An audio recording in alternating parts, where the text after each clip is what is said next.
지금부터 보여드릴 딥페이크 기술로 만들어진 영상들 중 진짜를 찾아보세요. 3, 2, 1. George Bush's incompetence. 얼마든지 공익적으로 활용할 수 있다는 걸 sunken place. Or, how about this? Simply the ability to feel.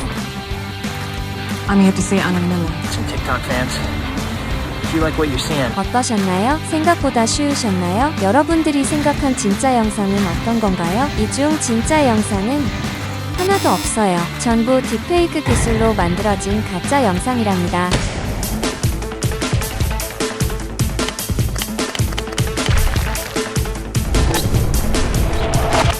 오늘의 주제인 딥페이크를 알려면 먼저 상위 개념인 머신러닝을 알아야 해요. 머신러닝이란 특정한 데이터를 통해 학습한 후 정보를 바탕으로 결정을 내리기 위해 학습한 내용을 적용하는 알고리즘이에요. 우리에게 아주 친숙한 유튜브 알고리즘 시스템을 떠올리면 이해하기 쉬워요. 주어진 데이터로 기능을 수행하고 시간이 지남에 따라 그 기능이 점차 향상되는 것이죠. 그리고 머신러닝의 하위 개념이자 더욱 진보된 기술인 딥러닝이 있는데요. 딥러닝은 음성인식, 영상 분류, 사물 감지 등 인간과 유사한 작업을 수행할 수 있도록 컴퓨터를 교육하는 기술이에요. 머신러닝과 딥러닝을 나누는 가장 큰 차이점은 인간의 개입이에요. 머신러닝은 기능이 점진적으로 향상되긴 하지만 AI 알고리즘이 부정확한 예측을 스스로 수정하지 못해요. 엔지니어가 개입하여 잘못된 예측들을 조정해줘야 한다는 것이죠. 하지만 딥러닝 기술은 알고리즘이 자체 신경망을 통해 예측의 정확성 여부를 스스로 판단하고 빠른 속도로 정확성을 높여가게 돼요. 그리고 이 딥러닝 기술을 이용해 특정 오디오나 영상물을 재창조해낸 것이 바로 딥페이크예요. 최근 SNS에는 이러한 딥페이크를 기반으로 한 앱들이 유행하고 있어요. 단순히 자신이 좋아하는 셀럽들의 영상을 공유하는 것이 아니라 본인 얼굴에 셀럽의 얼굴과 목소리를 입혀 2차 영상물을 제작해 많은 재미와 관심을 불러오고 있는데요. 단지 이 기술이 이렇게 오락적인 요소로만 쓰인다면 논란이 되지 않았을 거예요. 딥페이크가 우리 사회에 던져주는 숙제들엔 어떤 것들이 있을까요?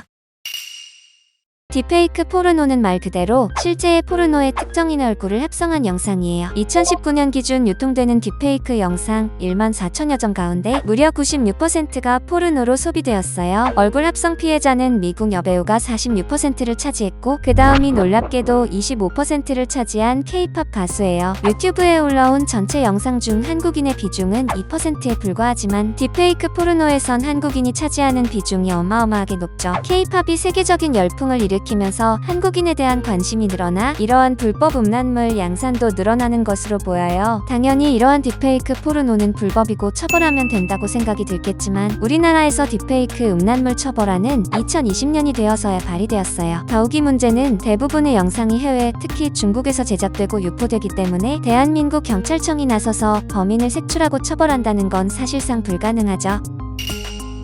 딥페이크 사기 범죄의 가장 무서운 점은 신뢰 구축 과정이 생략된다는 점이에요. 신뢰 구축 과정이 생략된다는 게 무슨 뜻이죠? 사기 범죄는 가해자와 피해자의 신뢰관계 구축으로부터 시작돼요. 이해를 돕기 위해 보이스피싱 사례를 하나 들어볼게요. 평범한 일상을 보내고 있던 A씨에게 한 통의 문자가 전송되는데요. A씨가 주문하지도 않은 물품에 대한 결제 문자였기에 당황한 A씨는 문자에 적힌 번호로 전화를 하게 되죠. 상담 직원에게 억울함을 호소한 A씨는 상담 직원이 친절하게 신고까지 대신해주겠다니 안심이 되었을 거예요. 하지만 전화를 끊고 곧바로 걸려온 사이버 수사대의 전화는 역시나 보이스피싱 조직원이었고 그들이 지시하는 대로 따라가다 보니 이미 A씨 명의로 한도 가득 대출을 받아 돈을 빼돌린 뒤였어요. 만약 상담 직원이 바로 뭔가를 해결하려 개인정보를 캐냈으면 의심을 샀을 테지만 경찰에 신고를 해준다는 과정이 A씨에게 신뢰를 주게 되는 것이죠. 보이스피싱은 나는 안 당해라고 자신있게 말하던 사람들도 정작 본인이 당하고 나면 어떻게 당했는지도 모를 정도로 정신을 쏙 빼놓는다고 해요. 매년 보이스피싱 피해 금액이 계속해서 증가할 정도로 심각한 상황인데요. 이에 사람들은 더욱 경각심을 가지고 방어적으로 행동하게 되지만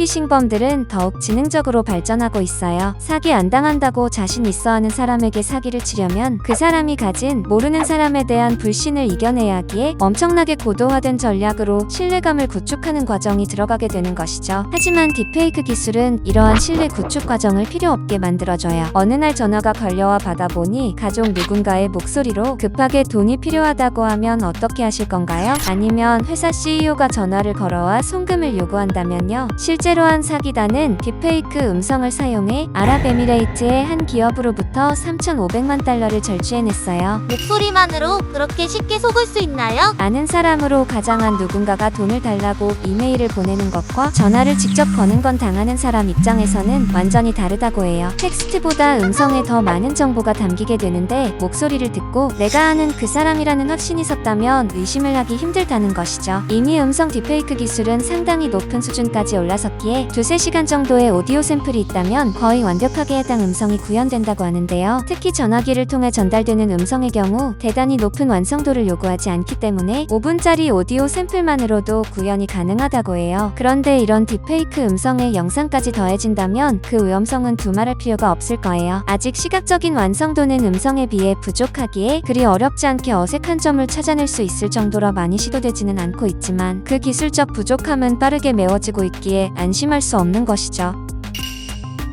사실 딥페이크 기술이 발전하면서 전문가들이 가장 우려했던 부분은 이를 이용한 가짜뉴스 유포와 정치적 선동이었다고 해요. 지금까지의 가짜뉴스라 하면 단순히 조작된 텍스트 형태였지만 딥페이크를 활용하게 되면 유명 뉴스 앵커의 얼굴과 목소리로 가짜뉴스가 생성되게 되는 것이죠. 또한 대통령이나 정치인들의 딥페이크 영상으로 특정 세력을 분열시키거나 선동할 가능성도 높아요. 실제로 최근 우크라이나 젤렌스키 대통령의 딥페이크 영상이 유포됐었어요. 러시아 측에서 유포한 것으로 추정되는 이 영상은 너무 허접한 합성 기술에 금방 탄로가 나긴 했지만 이는 딥페이크 영상의 위험성을 경고하는 의미기도 해요. 빠르게 발전하는 딥러닝 기술에 더욱 완벽한 합성 영상이 탄생한다면 그때는 어떻게 구분할 수 있을까요? 물론 딥페이크를 탐지해내는 기술도 같이 발전하고는 있어요. 하지만 처음 각인된 영상의 신뢰도가 높을수록 이후의 진위 여부는 묻히는 경우가 많이 있어요. 그럼 어떻게 되는 거죠? 사람들은 더 이상 공유된 현실을 믿지 못하는 상황에 직면할 거예요. 빠르게 발전하는 디지털 시대에 가장 큰 장애물이 될 가능성이 높아요. 인터넷을 기반으로 한 정보들이 신뢰를 잃는다면 사람들은 디지털 정보를 외면해버릴 수 있기 때문이죠. 발전해가는 기술에만 주목하지 말고 그로 인해 발생할 사회 문제에 미리 대비하는 것도 필요하다고 생각해요. 딥페이크에 대해서 여러분은 어떻게 생각하시나요?